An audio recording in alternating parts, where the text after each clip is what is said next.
I want Jamaica to hear the response of the Minister of Health. I want Jamaica to hear the response of the Minister of Health.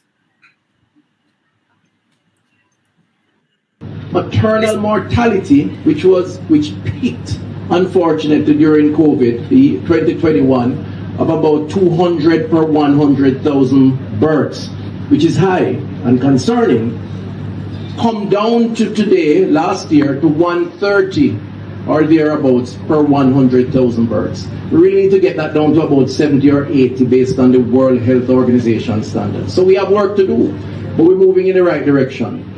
But when you look at some of the risks that contribute to high-risk pregnancy, we have to be concerned that we have to educate, inform, and encourage our families, mothers, their partners, to seek help early, at least to ensure that they are experiencing a normal and healthy pregnancy. Because when I look at the data as the major causes of high-risk pregnancy, hypertension, obesity, cardiac disease, sickle cell, sepsis, thrombolism, these are issues that are related to lifestyle. And we're not blaming anybody for anything. Let me be very clear for the record. What I'm saying is primary health care is about community. And all of us within the community have a responsibility to give support to families and emerging or evolving families as it relates to pregnancy and the management of pregnancy. Because premature birth can be the cause of several things. Oftentimes can be treated once there's early detection and a knowledge as to how to clinically manage the particular circumstance. So I think there's a lesson to be learned from all circumstances, even while we give all the support to those mothers, to their families, and to ensure that we continue to try hard and to try harder to make the system more responsive. Part of building out what we're building out here today and in Brownstown is to make a more efficient and a more relevant primary healthcare institution to provide support to communities. Me a canvas here. That means it's a vote you give me. Me a take a vote. You know, I think I want to be the last person to respond to that criminal. You should be, because all me here a while ago is him. I blame the mothers them for the death. Yeah, that me here. All him a do I blame the mothers them. I say about who not eat well, that's why them baby are dead. Who not this and who not come a hospital, brother. And sepsis and septic and all brother, of things. All I can tell you, Ishmael, that is a party leader of a car election. Yeah? Remember, I said, I don't know if you guys heard me last night. He's going to come with the spins and the narratives on all of the media houses today, and he's going to start deflecting and start gaslighting. And see a Jamaican epic example, the man a blame the mother them for the death of them people.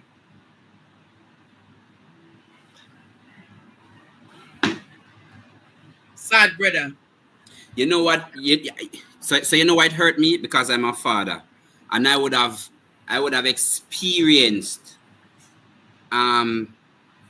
post-traumatic. What is the name of that thing again? Help me out. Postpartum depression. Mm-hmm. I would have experienced that. I was in the room when my child was being when my child was being born, and you have to tell me, say, you are blaming a mother who normally goes to clinic, who tries her best for 9 months while in the state that she's in. Carrying a baby is not no easy thing. And I never carry one, but I've witnessed it, brother. I don't know, joke thing. And you come on a stage saying that is them lifestyle and trying to make it seem like it's their fault why their babies aren't here. At the same time, there are evidence to show that there are issues at the hospital. Mm. You are the epitome of evil. I'm not going to deal with him, you know.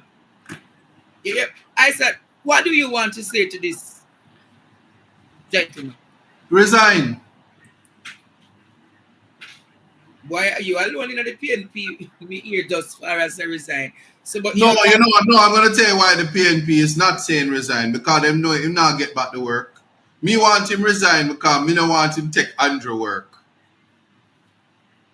Oh. Really, listen.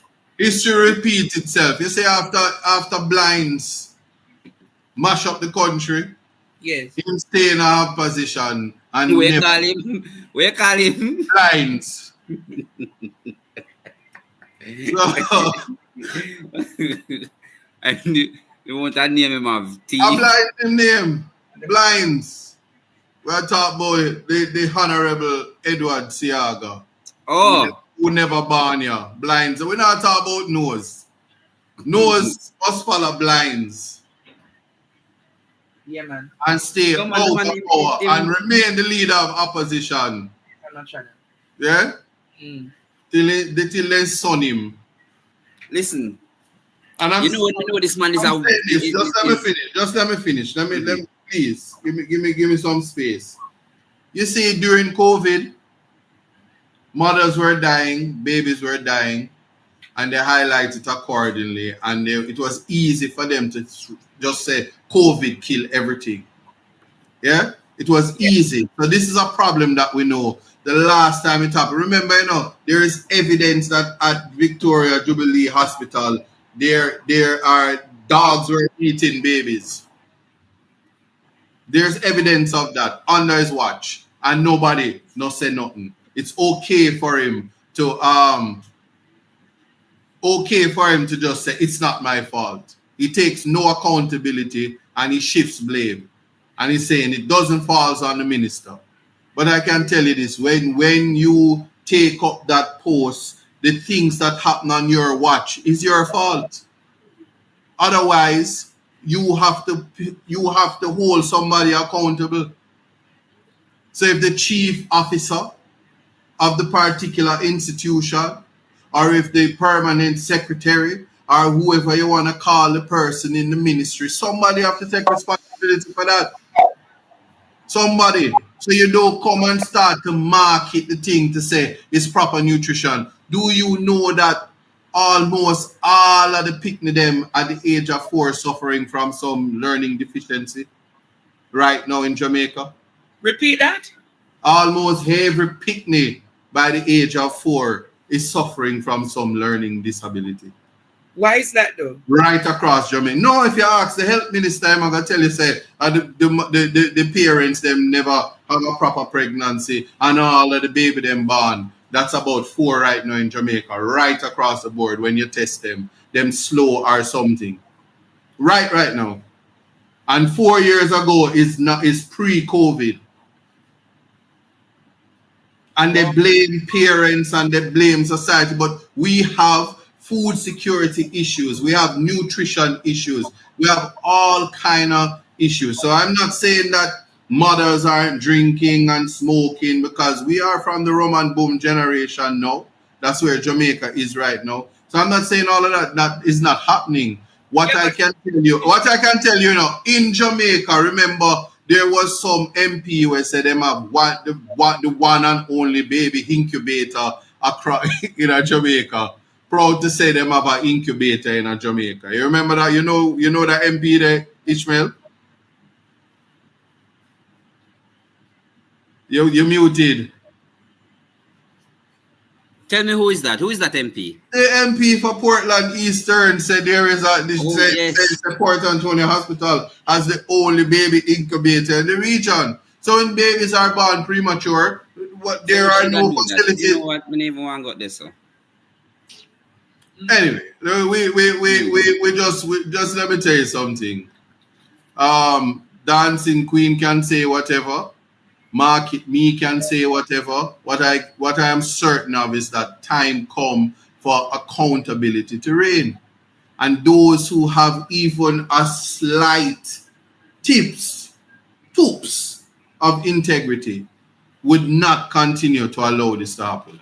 Do you know, while Andre is away, that your prime minister and the member of parliament for the west and the member of parliament for the east go up on people private land and go break ground? What? Operation thief people land and talk about acquisition.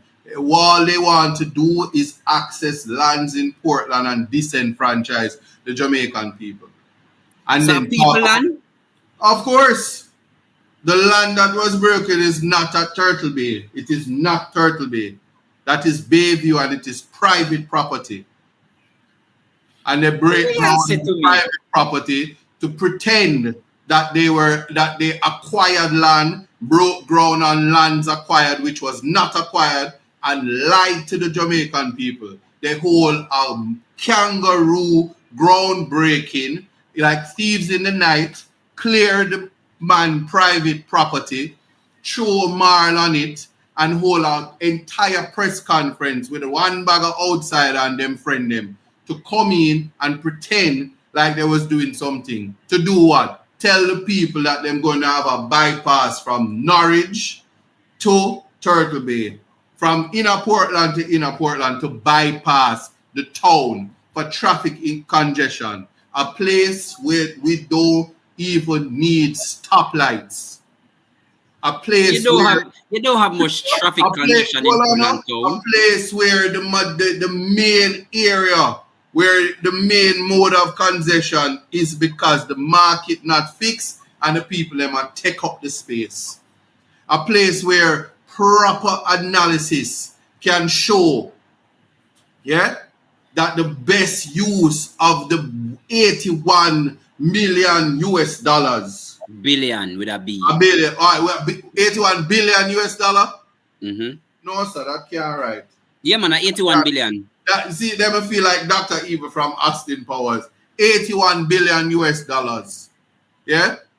To cut out the town and turn what is to them an eyesore rather than restoring the market that was promised. And let me remind Jamaica of this.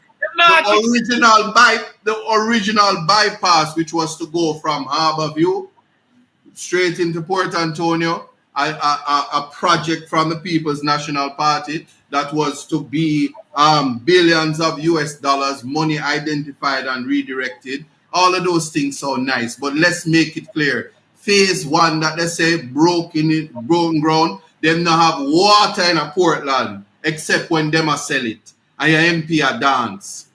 Yeah? There are schools in Portland without desk and chairs, and then bring one bus come up Portland that still don't pick up no picnic from Happy Grove. And the MP a dance. They are taking the lands, them close Blue Lagoons and take public road to private road. The MP a dance. And them are going to take up how much billions of dollars to have a bypass from Norwich. You remember that Norwich Heights? Where there is a court case pending because lands that is allocated for recreational area, a recreation center, community land was privatized and sold. And taking credit for a project that started before they murdered the MP. Yes.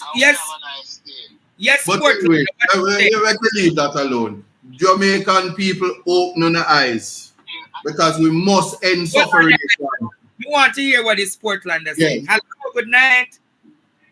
Yes, Andre. Yes. I was correcting Ishmael is 81 million US. 81 US million, I'm saying. 81 million US. All right. US, that's correct. All right. I was quoting it in Jamaican. Yeah, but in a Jamaican, that would be a good amount of money, you know. Yeah, but let me tell you something. That is a pipe dream because they don't carry out no geological survey. Yes. They don't carry out no environmental impact assessment. That is a pipe dream. Yes, sir. It is a what? It is a what? Private land. Geological survey was done. No environmental impact assessment was done. Mm-hmm. All right, Masikili. So yes. It's a 5G. It's a 5G. 5G. That's a 5G. Pipe dream. It's a pipe dream. Mm-hmm. It's called the one of the biggest heists before All right. election. One of the biggest heists before election. Remember, $521 million allocated to acquisition of land. Who owned those lands in the back that nobody don't know about? What them say when them go up on the platform? Give them 5 more years. Because of who for land? Oh. Argument done. So the people must understand. No, that is why they are threatened by your presence in Portland. Because as an attorney who goes after, you know what? That is why Ishmael, they are threatened by his presence in Portland. Because he gives voice for the voiceless Ishmael. He assists those little small people who will not be able to get through with them land acquisition and with adverse possession of lands. Lord Jesus. And one of the biggest problems Mr. Demolition Man have before them walk around and talk about them rebrand themselves through the market people, yeah, and talking about them is the builder, is that they try to uproot persons who have settled on land and must get title acquisition. If you take people up off of the land, when you use the Land Acquisition Act, all you have to do is pay for the chattel or the building, but you don't have to pay for the land. And so you dispossess people in the name of saying you're building roads, and you break up what is called the settlements. And you disenfranchise the people of Portland whose families have settled. I take this opportunity to remind Jamaicans, yes, that you must fight for your rights. And there by the stroke of a pen, officials, and you would have heard a colleague, Comrade Lieutenant Cousins, in his presentation speaks about using and adjusting adverse possession title rights to land sitting idle, especially when your family have been on it for 59 years, 60 years, and majority of the time, government don't even know whose land it is. And so by the stroke of a pen, we must advocate to ensure that people who are on land and they don't have title to land, that we give them a part of Jamaica. Can you play that thing from Lieutenant Cousins, if you have it, producer, talking about lands for the landless? Play that for me, please. Opposition spokesman on land, Lieutenant Cousins, says if the People's National Party forms the next government, it will amend the Registration of Titles Act of 1833 to lessen the time for citizens who occupy government land to own it. The almost 200-year-old legislation says citizens must occupy government or crown land for at least 60 years to prove ownership. Mr. Cousins says the PNP plans to more than half that time frame. PNP government, we are proposing the reduction of 60 years to 25 years. Save and except for land on the foreshore. We believe this is ample time for the government to ensure that protections are in place. A PNP government will move with alacrity to amend the Registration of Titles Act to provide for a shorter time frame for persons who have been living on government land to claim it. Mr. Cousins, who was making his sectoral presentation in Parliament on Tuesday, dubs it the single largest transfer of wealth from the state to the people. While acknowledging that the process will be no easy feat, he says it requires consultation and in some instances relocation where the lands are uninhabitable due to environmental concerns. However, he says the regularization will significantly improve the socio-economic conditions of many families. May have benefited from infrastructure upgrades and intervention by various government agencies, including members of parliaments and councillors. It would therefore be hypocritical for us as leaders not to formulate a workable strategy to formally enable long-standing occupiers to acquire these properties that they have possessed for decades.